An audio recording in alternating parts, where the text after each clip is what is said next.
Magandang araw mga mag-aaral. Ngayon ay narito na naman tayo upang talakayin ang isang panibagong paksa. Ang paksa natin sa araw na ito ay tungkol sa globalisasyon. At meron tayong mga layunin sa pagtalakay ng paksang ito. Una, nakikilala ang kahulugan at katangian ng globalisasyon sa iba't ibang larangan. Pangalawa ay nasusuri ang dahilan o epekto ng globalisasyon sa pang-araw-araw na pamumuhay. Panghuli ay nakabubuo ng mungkahing solusyon sa negatibong epekto ng globalisasyon. Isang malaki at tanyag na usapin ang globalisasyon sa iba't ibang panig ng mundo. Madalas na inilalarawan ang globalisasyon bilang ugnayan ng mga tao, estado at mga pamahalaan. Ngunit may nagkakaibang mga pananaw sa ideya na ito batay sa iba't ibang aspekto. Ang globalisasyon din ay integrasyon o pagsasama-sama ng mga ekonomiya sa buong daigdig sa pamamagitan ng paggalaw ng mga produkto, serbisyo at puhunan sa mga bansa. Ito ay ugnayan, pagsasama-sama at pagtutulungan ng iba't ibang individual, sektor at mga bansa sa mundo. Tandaan, ang globalisasyon ay hindi lamang isang kaganapan. Bagkus, ito ay tumutukoy sa pagpapalit ng mundo sa pamamagitan ng pinabuting ugnayan ng tao gamit ang teknolohiya, makabagong pamamaraan ng komunikasyon at iba pang sistema na naglalapit sa mga tao at estado. Ang globalisasyon ay isang masalimuot ngunit kapaki-pakinabang na proseso, partikular na sa ugnayan ng mga tao, lipunan at mga bansa sa daigdig. Inilalarawan ni Skolte noong 2005, isang ekonomista, ang iba't ibang mukha ng globalisasyon o katangian ng globalisasyon. Ayon sa kanya, ang globalisasyon ay karaniwang iniuugnay sa mga pandaigdigang usapin. Kaakibat ng globalisasyon ang iba't ibang issue gaya ng usapin sa pag-aagawan ng teritoryo, pagpapalitan ng yaman at materyales ng mga bansa, ugnayan ng tao, pagbabahagi ng kultura at relasyon ng mga bansa. Pangalawa ay ang globalisasyon ay nagbibigay diin sa usapin ng kalayaan ng mga bansa, lipunan at ng mga tao. Ang globalisasyon ay nagpapabilis sa ugnayan ng tao dahil sa mekanismo ng teknolohiya at kasunduan ng mga bansa na nagtatanggal sa anumang balakid upang magkaroon ng mga pagbabahagi ng iba't ibang kalakal at maging ng kultura. Pangatlo, ang globalisasyon ay nagdadala ng mga makabagong pamamaraan sa isang lipunan na maaaring magbunga ng pag-unlad ng individual at ng lipunan gaya ng pagkakaroon ng oportunidad makapagtrabaho sa ibang bansa. Sa isang pag-aaral naman noong 2019 na ginawa ng Philippine Institute for Development Studies or PIDS na pinamagatang Understanding the New Globalization, Impacts for the Philippines, may 4 na pangunahing katangian ang bagong globalisasyon na nakakaapekto sa Pilipinas. Una, ito ay ang muling pagsasaayos ng ekonomiya o yung economic restructuring. Pagkatapos ng ikalawang digmaang pandaigdig, umilis ang kalakalan sa Pilipinas subalit bumagal ito pagkatapos ng taong 2008. Bunga ng pagtigil sa pagbaba ng halaga ng transportasyon at taripa o buwi sa mga produkto na iniluluwas o inaangkat. Pangalawa ay ang lumalalang di pagkakapantay-pantay o yung worsening inequality. Nagpakita ng positibong pagbabago sa di pagkakapantay-pantay ng kita ang mga Pilipino mula taong 2000 hanggang 2015.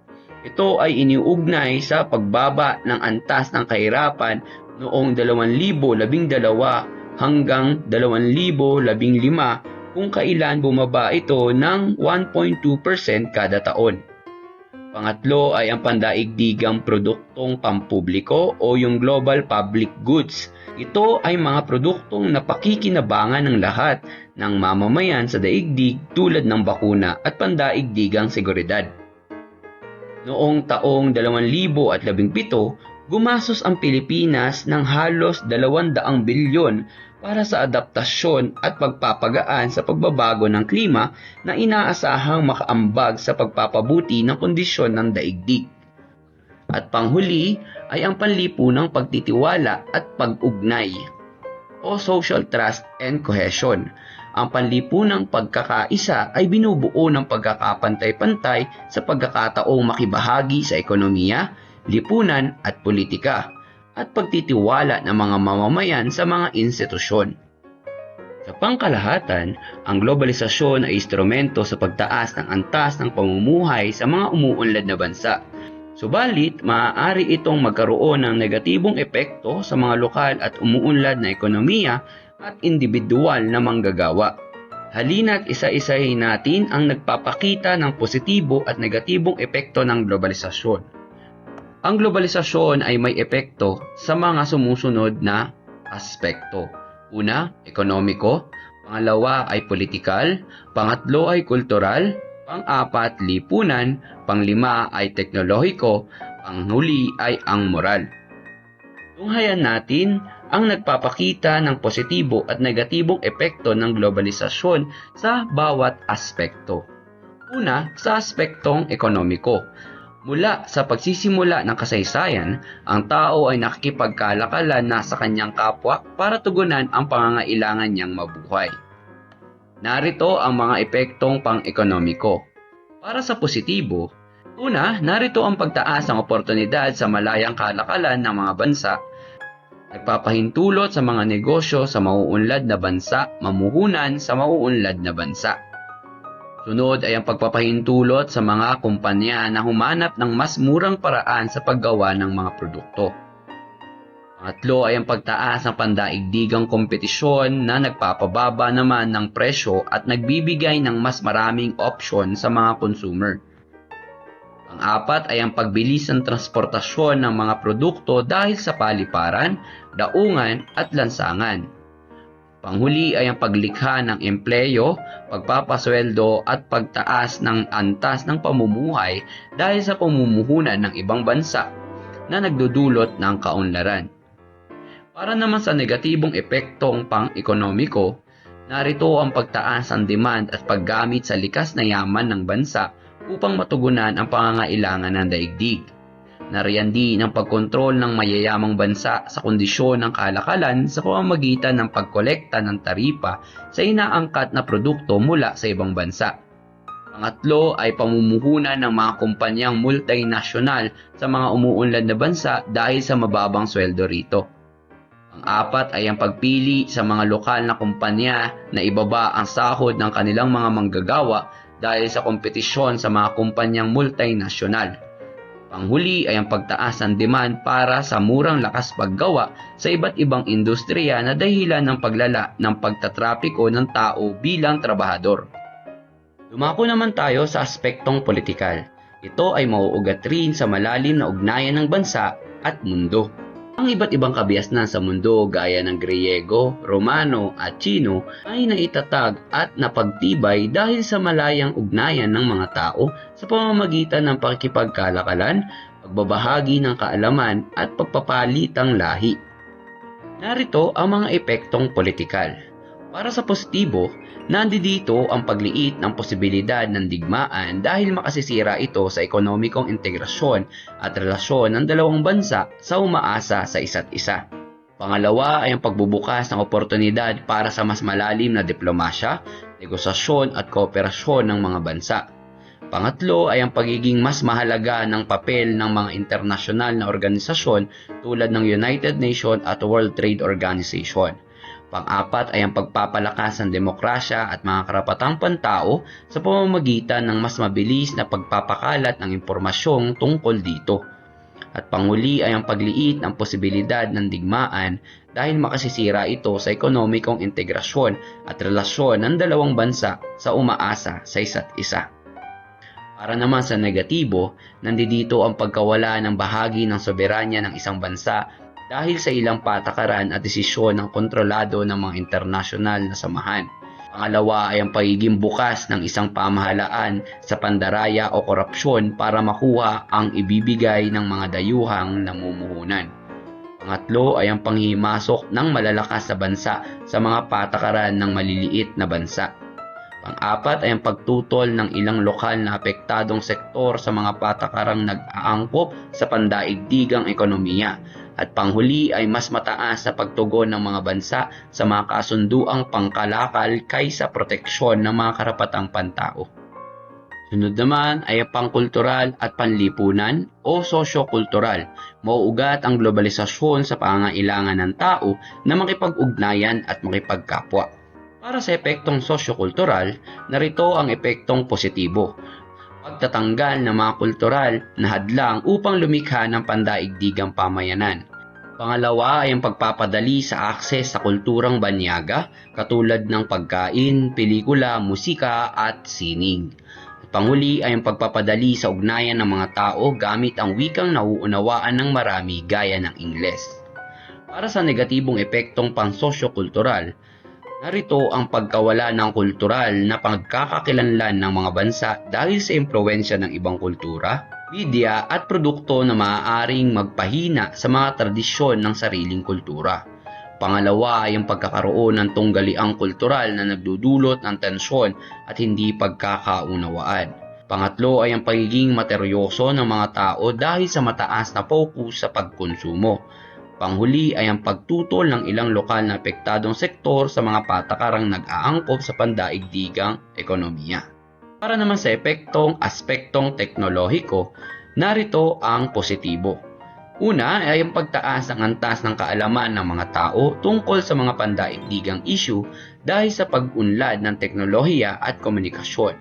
Pangalawa ay ang madaling palitan ng impormasyon dahil sa pagbubukas ng komunikasyon ng mga bansa.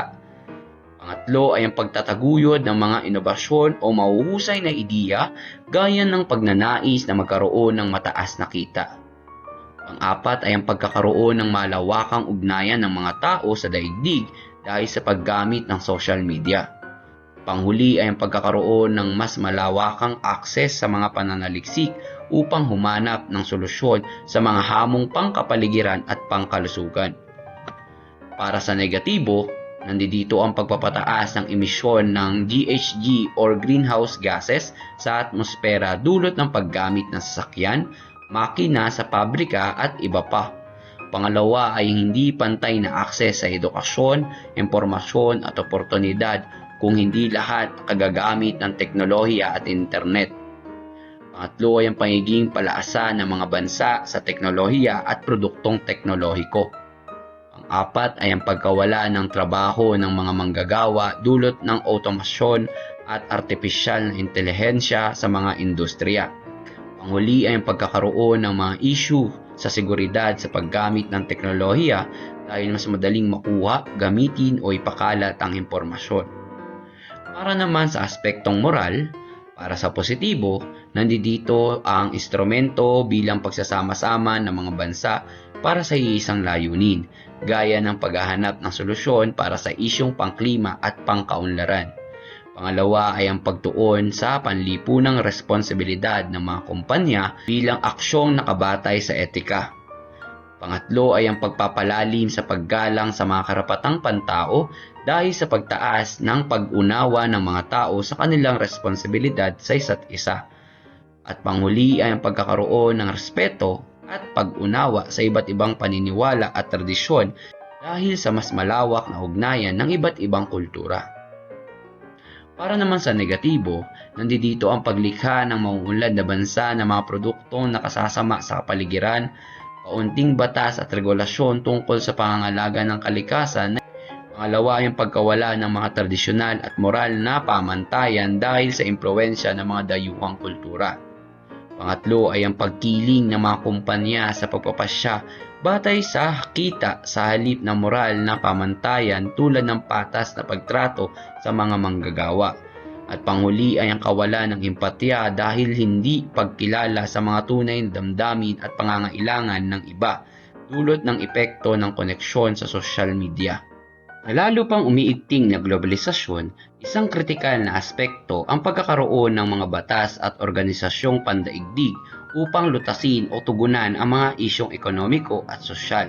May iba't ibang uri ng mga internasyonal na samahan. Ang mga sumusunod ay ang mga pangunahing internasyonal na organisasyon na kasangkot sa pangangasiwa at kalinangang pang-ekonomiya at panlipunan.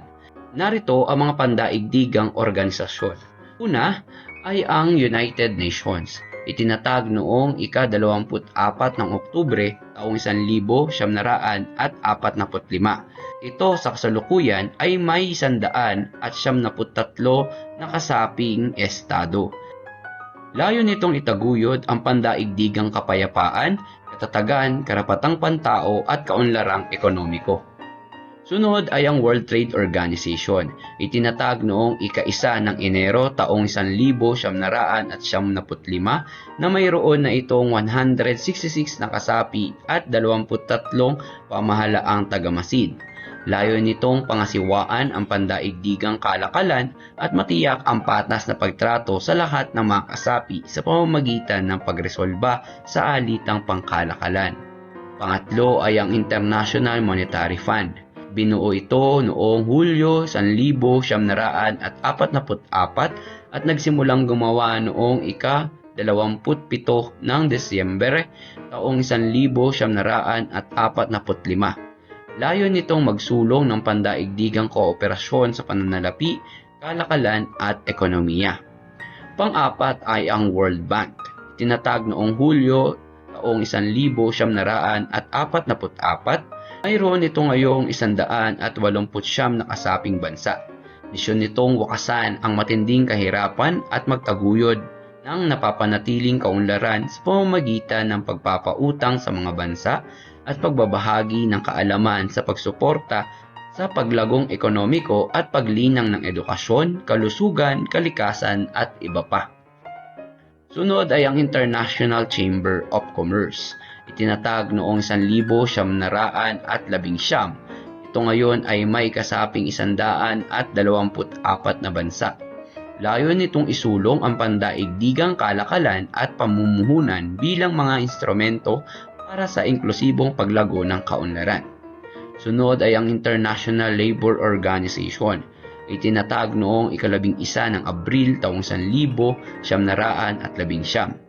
Ito ay nakatuon sa pagtataguyod ng katarungang panlipunan sa pamamagitan ng pagkilala at paggalang sa mga manggagawa at karapatang pantao. Narito rin ang mga organisasyong regional. Una ay ang North Atlantic Treaty Organization or NATO. Itinatag noong ika-4 ng Abril taong 1949. Layo nito na pangalagaan ang kalayaan at kapayapaang pangmilitar at pampolitika ng mga kaalyadong estado. Narito rin ang European Union na itinatag noong ika-1 ng Nobyembre taong 1973. Layon ng Unyon ay ang pagtataguyod ng kapayapaan at kapakanan ng mga mamamayan ng mga kasaping estado. Sunod ay ang Group of 20. Itinatag noong ika-26 ng Setyembre taong 1979.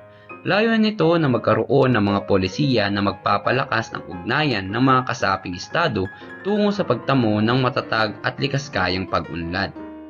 Sunod ay ang Asian Development Bank. Itinatag noong ika-19 ng Desyembre taong 1966. Nagsusulong ito ng mga patakaran na naglalayong maging maunlad, inklusibo at matatag ang mga bansa sa Asya at Pasipiko.